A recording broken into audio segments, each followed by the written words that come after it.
Halo teman-teman Vina Febi Channel. Apa kabar? Siapa di antara kalian yang suka mengais-ngais makanan? Lobster air tawar juga mempunyai hobi mengais-ngais untuk mendapatkan makanannya. Bagaimana itu bisa terjadi? Lobster air tawar memiliki perilaku makan yang menarik, khususnya dalam cara mereka mencari, menemukan, dan memakan pakan pelet di akuarium atau habitat budidaya. Berikut adalah langkah-langkah dan penjelasan detail tentang bagaimana lobster air tawar mengais-ngais pakan pelet dan kemudian mencapitnya. Berawal dari sang lobster mendeteksi adanya pakan. Lobster air tawar memiliki reseptor kimia di antena dan kaki yang sangat sensitif terhadap bau dan rasa. Ketika pakan pelet dilemparkan ke dalam air, lobster akan segera mendeteksi perubahan kimia di air. Lobster akan mulai menggerakkan antenanya ke segala arah untuk mencari sumber makanan. Antena mereka membantu mendeteksi keberadaan pelet melalui sinyal kimia yang tersebar di air. Kemudian proses pengaisan dasar dimulai. Lobster akan mulai bergerak dengan menggunakan kaki jalan, periopod, menuju lokasi di mana mereka mendeteksi posisi adanya pakan pelet.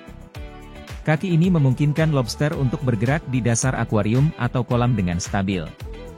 Saat lobster berada di dekat sumber makanan, mereka akan menggunakan kaki pemungut untuk mengais-ngais dasar akuarium. Kaki pemungut ini dilengkapi dengan sensor tambahan yang membantu mereka menemukan dan memanipulasi objek kecil.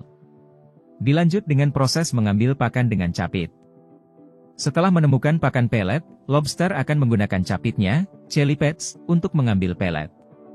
Capit lobster sangat kuat dan presisi, memungkinkan mereka untuk dengan mudah mencapit pelet dari dasar.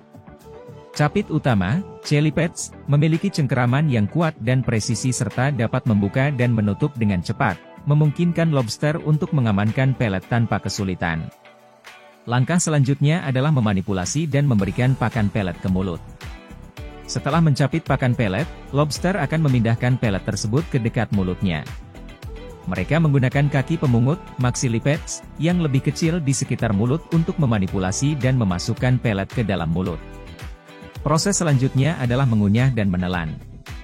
Lobster memiliki struktur mulut yang kompleks termasuk mandibula yang kuat untuk menghancurkan pelet menjadi partikel yang lebih kecil sebelum menelannya.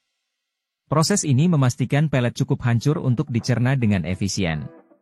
Perlu diketahui, capit lobster yang kuat memungkinkan lobster tidak hanya untuk menangkap mangsa hidup tetapi juga untuk mengais-ngais pakan yang tenggelam. Sementara antena yang panjang dan fleksibel memungkinkan deteksi kimiawi dan sentuhan yang sensitif, membantu dalam pencarian makanan di lingkungan yang beragam. Kontribusi kaki pemungut yang lebih kecil sangat efisien dalam menangani makanan kecil dan memindahkannya ke mulut.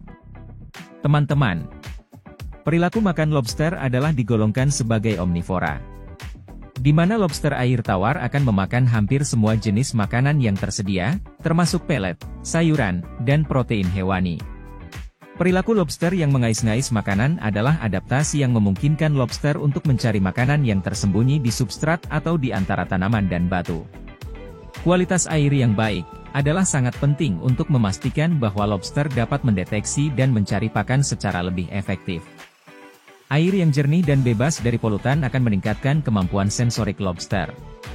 Adanya substrat seperti pasir atau kerikil halus di dasar akuarium dapat membantu lobster dalam proses pengaisan, selain juga harus bisa membedakan mana yang kategori pakan untuk dimakan atau mana yang tergolong substrat.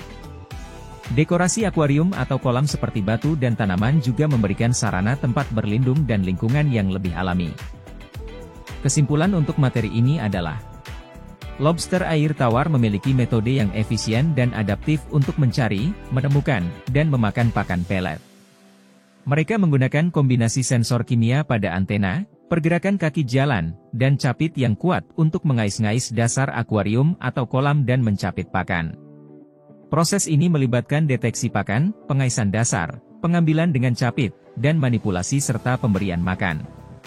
Adaptasi anatomi dan perilaku ini memungkinkan lobster air tawar untuk memanfaatkan berbagai sumber makanan dalam lingkungan budidaya atau alami mereka.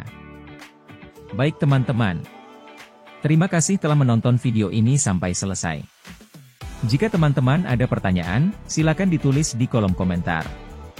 Sampai jumpa pada video-video berikutnya. Dan tidak lupa, salam lobster.